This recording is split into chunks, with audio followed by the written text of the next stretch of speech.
Bonsoir à tous, mardi 12 mars, bienvenue dans cette édition du 7-8 Journal sur TV, 26 minutes pour faire le tour de l'actualité locale. Tout de suite, les titres. C'était fin février, 1 million de litres de pétrole déversés dans des champs et cours d'eau à Autouillet et Vic, conséquence de la rupture du pipeline Île-de-France de Total. Depuis, le groupe s'affaire à remettre en état les terres agricoles touchées, reportage au sein de ce chantier de dépollution. La visite de Christophe Castaner ce matin dans les Yvelines, le ministre de l'Intérieur était à Vélizy-Villacoublay pour la cérémonie de translation du drapeau des CRS, l'occasion pour le premier flic de France de réaffirmer son soutien aux forces de l'ordre en plein contexte de mobilisation des Gilets jaunes. Et puis direction l'aérodrome de Toussus-le-Noble, une école implantée sur place accueille des étudiants chaque année pour les former au pilotage sur une trentaine d'appareils. Entretien à retrouver à la fin de ce journal. Invités également tout à l'heure, Malika Saki et Brice Voirin, conseillers municipaux de Plaisir, la ville qui se mobilise cette semaine à l'occasion de sa semaine de l'égalité femmes-hommes. 2 semaines après la fuite d'hydrocarbures sur la commune d'Autouillet, les équipes se pressent pour dépolluer le site. Plusieurs zones sont concernées, des champs et des cours d'eau. Le chantier devrait durer. Reportage sur place de Nicolas Dandry. Ils sont installés ici pour plusieurs mois. Les équipes de dépollution sont à pied d'œuvre pour nettoyer le lieu de l'incident. Plusieurs champs agricoles ont été touchés par l'écoulement des 900 mètres cubes de pétrole. Derrière nous, nous avons des hydrocureurs qui sont en train de pomper les arrivées d'hydrocarbures qui sont collectées par les drains et dans des piscines que nous avons creusées dans des tranchées. Avec la phase de nettoyage, les équipes se penchent aussi sur le pipeline. Après avoir extrait et mis sous scellé pour l'enquête le morceau à l'origine de la fuite, la réparation a commencé ainsi que la dépollution des terres. Les champs là-haut, ceux qui sont près de la fuite, eux sont pollués. C'est là-bas qu'on va devoir excaver, c'est-à-dire retirer les terres et les déposer à côté sur un liner et les envoyer ensuite en dépollution. Et comme le traitement va prendre du temps, nous on viendra avec des terres de substitution. Et c'est pour ça qu'il y a déjà des discussions avec la Chambre d'agriculture, avec les agriculteurs pour connaître quelles sont les caractéristiques que vous avez dans le sol, qu'on vous donne les mêmes terres. Le chantier s'organise en collaboration avec les différentes parties prenantes, notamment les élus locaux. Nous avons pris un arrêté également d'interdiction de se servir des puits. Pour l'instant, c'est un arrêté pris par précaution. Une précaution prise aussi à Vic. Sur ce bassin, à l'entrée du village, les hydrocarbures sont concentrés grâce à la vanne guillotine pour faciliter le travail de nettoyage et éviter l'extension de la pollution facilitée depuis le champ par le système de drainage.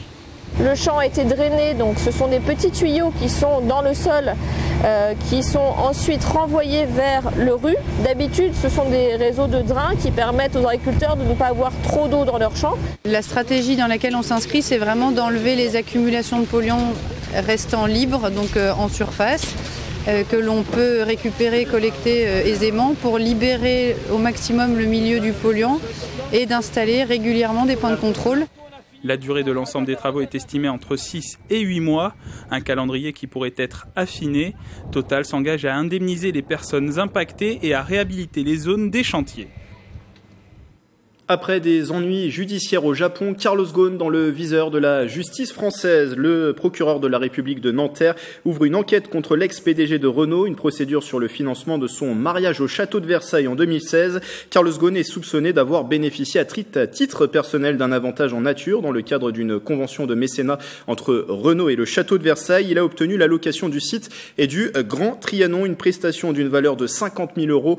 Renault a découvert l'existence de cette prestation après des investigation menée en interne suite à l'arrestation du dirigeant au Japon. Le ministre de l'Intérieur, Christophe Castaner, était dans les Yvelines ce matin sur le site de la direction zonale des CRS Paris à Vélizy. Il a participé à la cérémonie de translation du drapeau, l'occasion également de rendre hommage à ses fonctionnaires. Aurélie Ronze.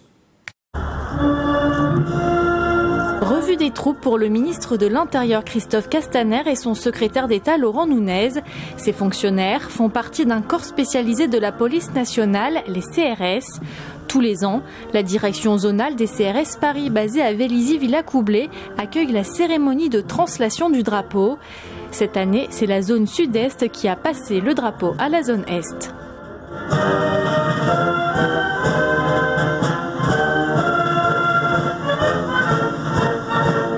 Christophe Castaner en a également profité pour réaffirmer son soutien aux compagnies républicaines de sécurité, en première ligne ces dernières semaines avec le mouvement des Gilets jaunes.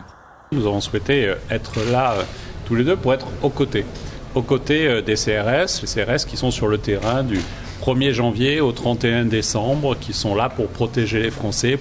J'ai souhaité aussi porter ce message d'exigence vis-à-vis d'un comportement qui ne doit rien céder à l'éthique. Le ministre de l'Intérieur a remis des médailles pour actes de courage et de dévouement.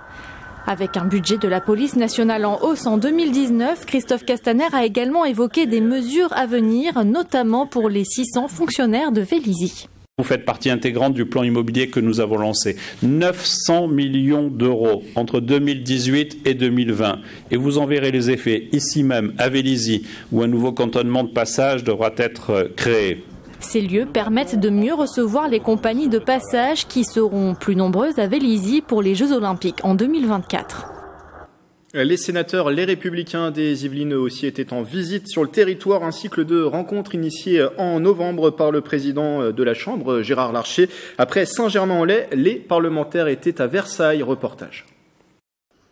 Ils sont les représentants des collectivités territoriales. Le président du Sénat, Gérard Larcher, ainsi que les sénateurs, les Républicains des Yvelines effectuent des visites auprès des élus locaux. C'est des visites que toute l'équipe nous faisons, les 5 sénateurs des Yvelines avec leurs suppléants, et nous consacrons à peu près toutes les 5 semaines une journée sur le territoire, bien sûr à la rencontre des élus, mais aussi à la rencontre des réalisations et de la vie du territoire. Vendredi 8 mars, le maire de Versailles leur a montré les avancées de son projet de réhabilitation du quartier de la gare des Chantiers. C'est très important pour nous. D'abord parce que c'est vrai qu'aujourd'hui, nous sommes, nous les élus, défendus essentiellement par le Sénat. Le Sénat, c'est l'Assemblée qui représente les élus territoriaux et particulièrement les maires. Et aujourd'hui, il est important qu'il y ait cette voix qui soit posée au niveau national parce que dans ces grands problèmes du moment, on sent bien que la solidité de notre nation, elle tient à la présence de tous ces élus et notamment, je pense aussi, des élus municipaux. Nouveau siège de Nature et Découverte, visite des bâtiments de Next City et déplacement à travers le jardin des étangs Gobert. La ville de Versailles a présenté son concept de ville nature et ses réalisations en cours. C'est aussi une des manières de valoriser le lieu. Prochaine visite au planning pour les sénateurs yvelinois au sein des communes de l'agglomération Versailles-Grand Parc. On a la parité géographique. Dans le sud de la France, à présent à Cannes, s'est ouvert aujourd'hui le MIPIM 2019. C'est le marché international des professionnels de l'immobilier. 25 000 participants, 100 pays représentés. Saint-Quentin en Yvelines est sur place pour promouvoir le territoire et trouver de nouveaux investisseurs et entreprises. Et cette année, l'agglomération a choisi de mettre en avant le renouvellement du quartier du centre à Montigny-le-Bretonneux avec des restructurations d'immeubles de bureaux. La collectivité va mettre également en avant les projets d'aménagement de la colline d'Elancourt, site olympique en 2024. Le MIPIM se déroule jusqu'à vendredi. Dans l'actualité aussi, le début de l'entreprise éphémère aujourd'hui, mardi à Saint-Quentin en Yvelines. Elle s'est installée dans les anciens locaux du musée de la ville à Montigny-le-Bretonneux. Pendant cette semaine, 50 demandeurs d'emploi de longue durée vont travailler dans cette start-up virtuelle. Ces employés auront pour mission de collecter un maximum d'offres d'emploi sur le marché caché, non connu des services publics. Et l'objectif, retrouver du travail grâce à cette expérience en entreprise qui fait ses preuves déjà sur d'autres territoires. Et les propos sont recueillis par Nicolas Dandry. Les 50 personnes, elles vont être réparties dans 5 services. On va avoir un service prospection, donc prospection en face à face, directement sur les terrains. On va aller voir les entreprises. Un service prospection mais téléphonique, ce qu'on appelle le call center. On va appeler les entreprises, leur demander leurs besoins en recrutement. Un service web qui va saisir toutes les offres détectées. Un service RH qui va travailler sur les CV, qui va travailler sur les entretiens et un service communication qui va faire le buzz sur le territoire pour se faire connaître auprès des entreprises. Les participants qui travailleront au sein de cette entreprise éphémère du lundi au jeudi. Quelques jours après la journée internationale des droits des femmes, Plaisir se mobilise. La ville organise jusqu'à dimanche une semaine de l'égalité femmes-hommes, exposition, atelier, ciné-débat au programme de l'événement. Et pour en parler, 2 invités autour de la table, Malika Saki et Brice Voirin. Bonsoir à vous deux. Alors vous êtes tous les deux conseillers municipaux en charge du projet égalité hommes-femmes. On va en parler dans un instant. Pourquoi déjà proposer une semaine dédiée à l'égalité femmes-hommes à Plaisir ? Malika, c'est une semaine importante qui a été portée par notre maire, Joséphine Coleman-Berger, justement pour promouvoir cette thématique de l'égalité qui est fondamentale pour la ville de Plaisir. Quels sont les objectifs d'un tel événement ? L'objectif, il est d'abord de sensibiliser la population et c'est simplement une première étape dans le cadre d'un projet beaucoup plus grand sur l'égalité femmes-hommes au sein de la commune. Oui, justement, en parler, Plaisir, une ville où le maire est une femme, Joséphine Coleman-Berger, qui fait partie des 1 maire sur 5 à être femme en Ile-de-France, des données qui viennent d'être publiées par l'INSEE. Ça veut dire cette thématique femmes-hommes à Plaisir, il y a d'ailleurs un projet, vous êtes en charge de ce projet, elle a une importance particulière. Très importante. C'est important puisque c'est une vraie question. Et justement, si la question se pose encore, c'est bien parce qu'on n'a pas apporté les réponses concrètes et efficaces en termes de politique publique pour pallier justement à ces inégalités. Parlez-nous de ce projet justement. Depuis quand est-il mis en place ? Quels sont ses objectifs ? Alors, le projet a été lancé en 2017, d'abord sur une sensibilisation auprès des agents. Ensuite, on arrive sur l'étape là de sensibilisation à la population avec cette semaine de l'égalité. L'objectif, c'est d'arriver à un diagnostic aussi auprès de la population d'ici la fin du semestre et faire un plan d'action plus global. Est-ce que la parité est, par exemple, respectée au sein du conseil municipal de Plaisir, au sein des différentes directions des services ? Tout à fait. On a une parité respectée. D'ailleurs, on est tenu de le faire. Et au sein des directions, on a un maire qui est très engagé, en tout cas, pour que ce soit respecté au maximum. Et ce que vous me disiez tout à l'heure en off, c'est que le projet, c'est d'être une ville modèle sur cette thématique de l'égalité femmes-hommes. C'est ça aussi l'objectif ? C'est effectivement un des objectifs, c'est-à-dire qu'on parle d'égalité femmes-hommes au niveau d'une commune, mais je pense que cette problématique, elle va au-delà d'une commune, elle s'applique aux intercommunalités, et que ce soit dans le milieu politique, mais aussi dans le milieu professionnel. Alors sur le programme de cette semaine de l'égalité femmes-hommes, elle a débuté d'ailleurs hier avec un tournoi mixte d'Ultimate. Est-ce que les participants étaient au rendez-vous pour le début de ce rendez-vous ? Alors oui, vous avez d'ailleurs le programme qui est ici. D'accord. Voilà. Qu'on peut retrouver également sur le site internet de la ville de Plaisir, qui s'affiche. Tout à fait. Donc effectivement, ça a commencé par un tournoi, mais il y a d'autres actions qui vont être justement menées. Des actions multiples, il y a du sport à l'image de ce tournoi, un ciné-débat, il y a aussi des ateliers, c'est ça, une pluralité finalement d'événements. Des expositions aussi. L'idée, c'est justement de casser les stéréotypes et les images qu'on pourrait avoir sur les genres. Et c'est aussi d'inviter les Plaisirois et la population à avoir un débat sur cette question de la parité, qui est une question fondamentale et sociétale importante. Brice Voirin. Oui, effectivement, je voulais revenir sur la partie exposition. On a 2 expositions, notamment une qui dure vraiment sur la semaine, une autre qui est sur le mois.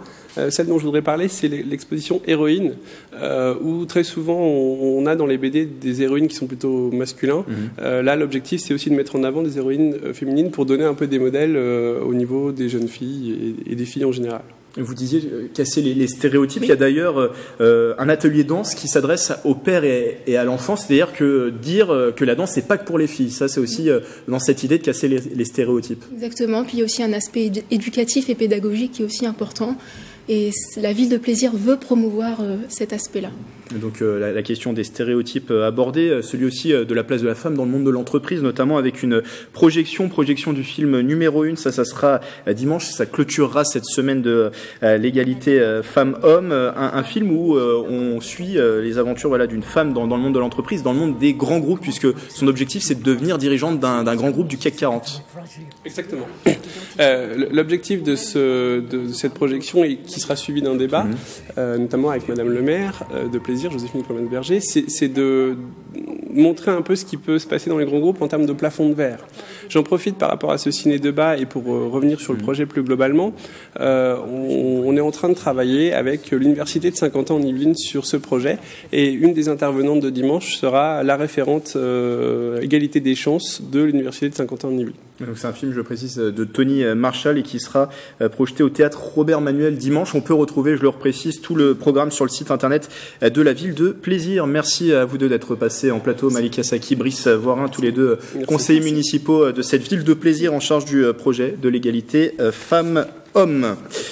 Les réserves de sang sont faibles. L'Établissement français du sang a lancé la semaine dernière une alerte aux dons. Les besoins sont constants. Les produits sanguins ont une faible durée de vie. Cet après-midi, une collecte était organisée au théâtre de Saint-Quentin en Yvelines. Sur place, Marilène Yapichino. Depuis ses 18 ans, Patricia donne son sang régulièrement. En tant que femme, elle peut le faire tous les 4 mois. Du coup, vous me prenez combien? J'ai pas demandé au médecin. 480 ml. D'accord. Donc ça, c'est le maximum qu'on puisse prendre. Ouais, c'est habituel. C'est une question de solidarité aussi, je pense. Donc voilà. Je me dis que si un jour j'en ai besoin, je serais bien content d'avoir du sang. Donc il faut donner. Ce mardi après-midi, ils étaient nombreux à venir à la collecte mobile au théâtre de Saint-Quentin en Yvelines. Un enregistrement, une visite médicale pour s'assurer de ne pas avoir de contre-indications et l'on accède au prélèvement. Je trouve que c'est un geste citoyen qui est important. Une dizaine de minutes de prélèvement avant le passage à la collation, primordial pour une bonne réhydratation. Je suis arrivée à 14h, je pense qu'il ne doit pas être 3h et c'est quasiment fini, donc ça prend une petite heure au plus. Avec les vacances scolaires, l'épidémie de grippe et les mobilisations du samedi, l'établissement français de sang est en manque de dons. Par exemple, les vacances en avril et mai avec les ponts sont des moments difficiles, donc on doit déjà anticiper naturellement ces besoins-là. Les Yvelines ont besoin de 1700 dons par jour. Prochaine collecte dans l'agglomération le samedi 23 mars à Villepreux. Direction à présent l'aérodrome de Toussus-le-Noble qui compte en son sein une école de pilotage Aston Fly créée en 2003. Cette entreprise privée forme en quelques mois des étudiants venus de toute la France, découverte avec Mélanie Poquet et Mickaël Elmidoro.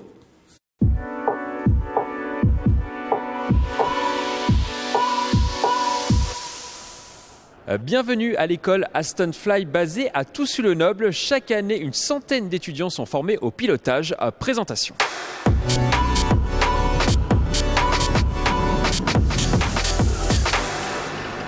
Pour connaître l'école sous toutes ses coutures, je suis avec le directeur Frédéric. Frédéric, depuis quand a été créée l'école ? Bonjour. L'école a été créée en 2003 sous le nom des Air et Compagnie. Et cette école donc, a évolué de 2003 jusqu'en 2014 pour devenir Aston Fly, où elle est devenue la première école de pilotage privée en France. Et aujourd'hui, en 2019, nous continuons à assurer cette position de leader par un nombre de formations professionnelles et privées très important. Justement, quelles sont les formations que vous proposez ici ? Alors majoritairement, les formations que nous proposons sont des formations qui permettent de devenir pilote professionnel.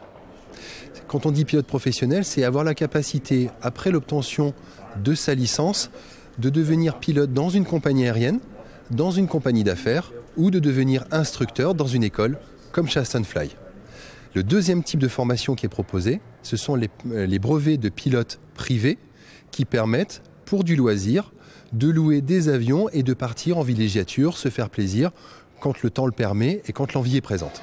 Et les formations sont très rapides, 18 mois. Alors effectivement, une formation professionnelle dure au minimum 18 mois. Je dis bien au minimum parce que c'est un investissement fort de la part de l'élève qui va être en 2 étapes. Une étape de 9 mois qui concerne la partie théorique et une étape de 9 mois qui concerne la partie pratique. Durant ce cursus de 18 mois, toute la formation est dispensée chez Aston Fly à Toussus-le-Noble et seules 2 semaines sont réalisées à l'étranger en partenariat avec une société qui s'appelle Simtech pour faire un module de travail en équipage. 18 mois, c'est pas trop court ? Alors 18 mois, c'est intensif, ce n'est pas trop court. Il faut bien comprendre que ce sont des formations professionnelles. Donc pendant ce cursus de 18 mois, les 9 premiers mois, il y a à peu près 1 semaine de congé seulement qui est prévue. Et l'activité des élèves se fait du lundi au vendredi exclusivement. Le prix de l'école ? Le prix de cette formation professionnelle aujourd'hui, Aston Fly le propose à 105 500 €. C'est le prix du marché actuellement pour des écoles de notre notoriété et de la taille de nos infrastructures actuelles. Et l'objectif d'Aston Fly, c'est quoi ? C'est de grandir encore plus ? Alors nous avons une prévision de croissance de telle manière que nous soyons en mesure de former 120 élèves théoriques à l'année, plus 120 élèves pratiques uniquement pour cette formation professionnelle. Actuellement, sur 2019, nous ne sommes qu'à 90 élèves. Et donc, c'est une croissance quand même de 33% qui va encore s'organiser sur l'année 2020. De nombreux cours sont donnés en anglais, comme on a pu le voir lors de la conférence. Pourquoi ? Alors, ce ne sont pas de nombreux cours. Tous les cours sont donnés en anglais. Tout simplement pourquoi ? Parce que ces pilotes auront vocation, lorsqu'ils auront leur licence, à rentrer dans des compagnies où la langue naturelle d'emploi est l'anglais. Et donc nous avons fait le challenge, le pari, que si nos élèves veulent réussir, nous devons leur mettre les meilleures installations et les meilleurs niveaux d'apprentissage disponibles dès le premier jour. Et donc tout est en anglais. Les livres, Les professeurs parlent anglais. Ils auront, durant leur formation, un TOEIC qui leur sera proposé, en plus des diplômes nécessaires qu'ils doivent passer. Et où est-ce qu'ils trouvent un emploi après ? Alors actuellement, la licence qui va leur être délivrée suite à la réussite à leurs examens théoriques et pratiques va leur permettre de travailler dans 89% des compagnies du mondial. La licence EASA est la licence la mieux répandue en termes de qualité, c'est la plus difficile et c'est celle qui permet, quand vous l'avez, de pouvoir aller parcourir le monde sans aucune difficulté. Merci beaucoup Frédéric. On va maintenant rencontrer des élèves.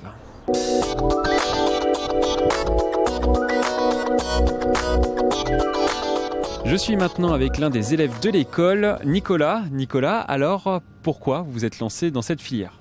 Alors, je me suis lancé dans cette filière principalement parce que, de 1, l'aviation, c'était ma passion depuis tout petit. J'ai commencé l'aéronautique à 18 ans par l'ULM. Et au fil des années, j'ai fait une formation commerciale initialement. J'ai travaillé pendant 2 à 3 ans. Et ensuite, je me suis dit que voilà, c'était le bon moment pour me lancer en tant que pilote commercial dans l'aéronautique. Qu'est-ce qui a fait que vous avez choisi cette école plutôt qu'une autre, en sachant que cette école est privée ? Oui, tout à fait. Donc l'école est privée. Et ce qui a déterminé mon choix, c'est que de 1, j'habite sur Paris. Donc c'était une école qui était proche de Paris. Et en termes d'investissement, que ce soit sur les avions étaient propres. La flotte d'avions est bien entretenue. Alors les cours sont en anglais, c'est assez intensif. Comment on fait pour réussir son diplôme ici ? Alors beaucoup de travail, c'est le maître mot, c'est beaucoup de travail.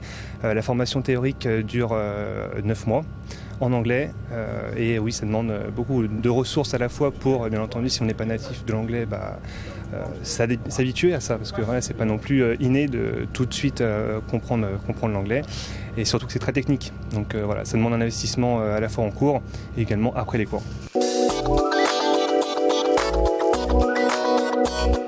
Et maintenant, je suis avec Pauline qui n'a pas encore terminé ses études. Il lui reste 3 mois. C'est tout à fait ça. Il me reste 5 certificats à passer sur 14. Donc normalement, fin mai, je pourrais débuter la formation pratique. En fait, la formation théorique dure 9 mois. Donc c'est par phase de 3 mois. Donc 3 mois de cours pour à peu près 5 certificats, 1 semaine d'examen. Et c'est reparti pour 3 mois de cours, 1 semaine d'examen. Pour les cours, ça varie. On peut aussi bien avoir une semaine du lundi au samedi et on peut avoir 2 jours de cours par semaine. Et qu'est-ce qui donne envie justement de se lancer dans un métier comme celui-là, vous par exemple ? Moi, c'est grâce à mes 2 grands-pères, à mon père qui sont dans ce milieu-là. J'ai toujours baigné dedans et j'ai toujours voulu en faire ma vie. Et depuis toute petite. Donc aujourd'hui, j'essaye de réaliser mon rêve et aussi un but, le but d'une vie. Il ne vous reste plus que quelques mois à tenir. Merci beaucoup, Pauline. Pour se perfectionner, les élèves peuvent utiliser une trentaine d'appareils. Donc ça permet d'avoir un bon turnover et donc d'assurer à l'élève une formation en continu. La formation est faite sur des avions de dernière génération et actuellement les compagnies demandent des formations sur ce type d'avion avec ce type d'écran. La prochaine rentrée est programmée au mois de juin. Si vous voulez plus d'informations, une journée porte ouverte est organisée le 16 mars prochain, ici à Toussy-le-Noble.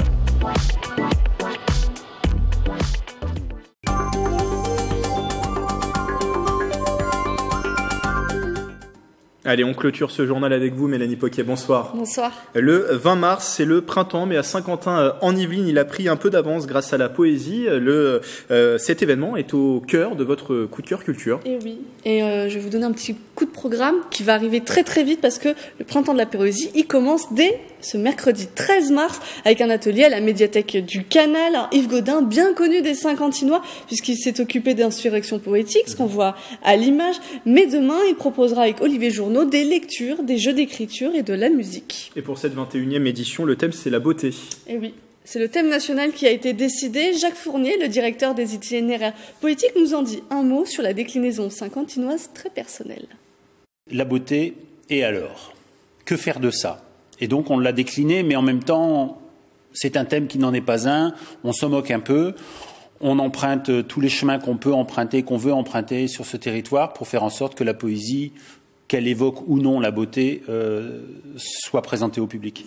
Alors pendant ce printemps, il y aura des bals, des expositions, mais aussi des rendez-vous plus étonnants. Et oui, les poètes vont vous inviter à faire des marches comme celle au départ de Manille-les-Hameaux ce samedi 16 mars, mais aussi une sieste. Vous avez bien entendu Grégory. Comme en 2018, les artistes vont se succéder durant 3 heures en mêlant notes et mots en douceur avec un idéal: toucher le plus grand nombre de personnes. Écoutez. On essaye de faire en sorte que tout le monde se sente un jour ou l'autre concerné par la poésie. Moi, c'est mon cheval de bataille depuis quelques décennies quand même maintenant. Et je suis, moi, persuadé qu'on a tous quelque chose à voir avec la poésie à un moment ou à un autre de notre vie, même si le but n'est pas d'attirer des centaines de milliers de personnes à venir écouter un poète devant son micro. Alors, il y aura aussi une grande première les 30 et 31 mars prochains. Il y aura le village des mots à la commanderie, des performances dansées, des causeries sur le langage et une dictée. Vous pouvez commencer à réviser. Merci Mélanie, on vous retrouve dans quelques instants à la présentation de votre émission le 7-8 Culture. C'est la fin de ce journal, une édition à consulter à nouveau sur notre site internet et notre application mobile. Belle soirée avec TV78.